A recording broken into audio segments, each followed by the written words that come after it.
Please help me to reach 1,000 subscribers. Hey everyone, if you enjoy the stories on my channel, don't forget to hit that subscribe button. Your support keeps me motivated to create more content. Thank you. Now let's dive into today's story. I told my husband I had a work dinner. Technically that wasn't untrue. A work dinner was happening that night, just not the one I chose to attend, and definitely not one that would put me a few tables away from him. My name is Naomi. I'm 33 and I've been married to Evan for 6 years. Evan is steady, thoughtful, the kind of man who organizes our pantry like it's a science project. We used to be fun, spontaneous drives, dancing in the kitchen at midnight, scribbling secret flirty notes for each other. But somewhere between career goals and home responsibilities, we turned dull, like reheated coffee nobody wants. Then there was Nathan. Nathan joined our marketing team, confident, charming in an effortless way, always wearing slightly rumpled shirts like he had better things to care about. And he noticed me.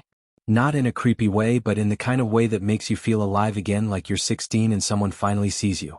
It started as harmless flirting, inside jokes, long glances in meetings. Then one night, after a team celebration, he kissed me in the back of an Uber. That was 2 months ago. I told myself that was the line and I wouldn't cross it again. I had Evan, a good man, a loyal man.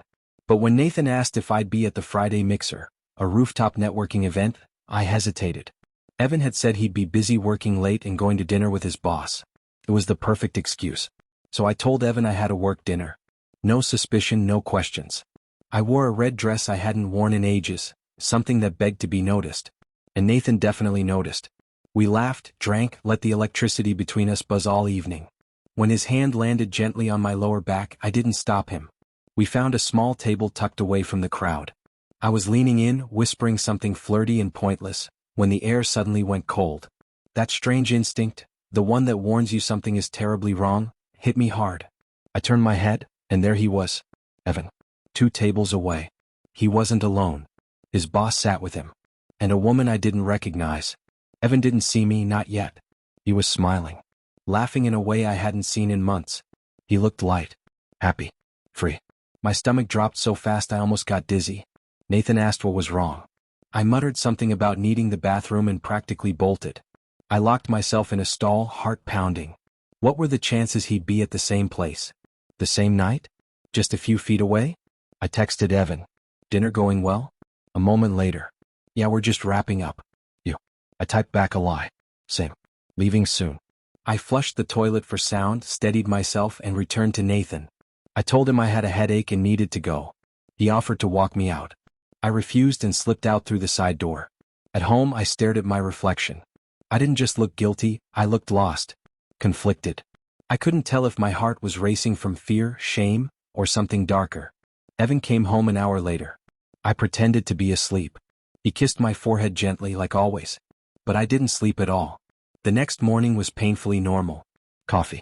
Small chatter. He talked about dinner, how his boss brought a new consultant. How she was hilarious. How he hadn't had such a good night in forever. And I'd seen it. That spark. That ease. Something I hadn't given him in so long. I avoided Nathan all week. He got the message. But the guilt grew heavier, like a weight I couldn't set down. Then one afternoon, Evan texted. Want to go out to dinner tonight? Just the 2 of us? I agreed too quickly. He took me to one of our old favorite spots. Quiet, intimate, warm.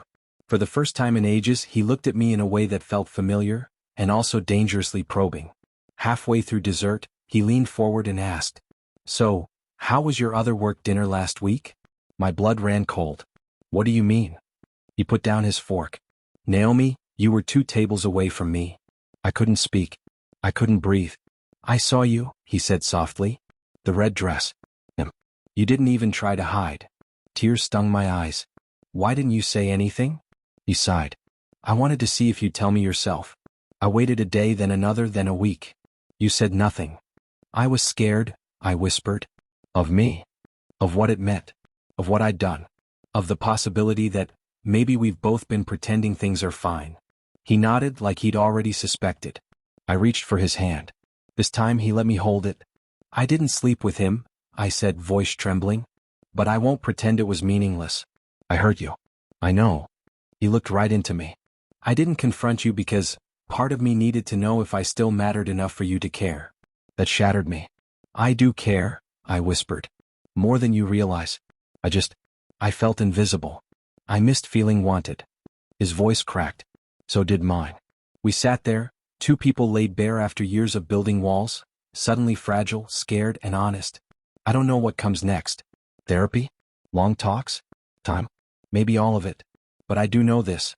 The night I lied about where I thought I could control everything. The thrill, the secret, the marriage. But life has a habit of sitting just two tables away, watching, waiting, reminding you that secrets never stay hidden, especially when love is looking right at you. Please help me to reach 1,000 subscribers.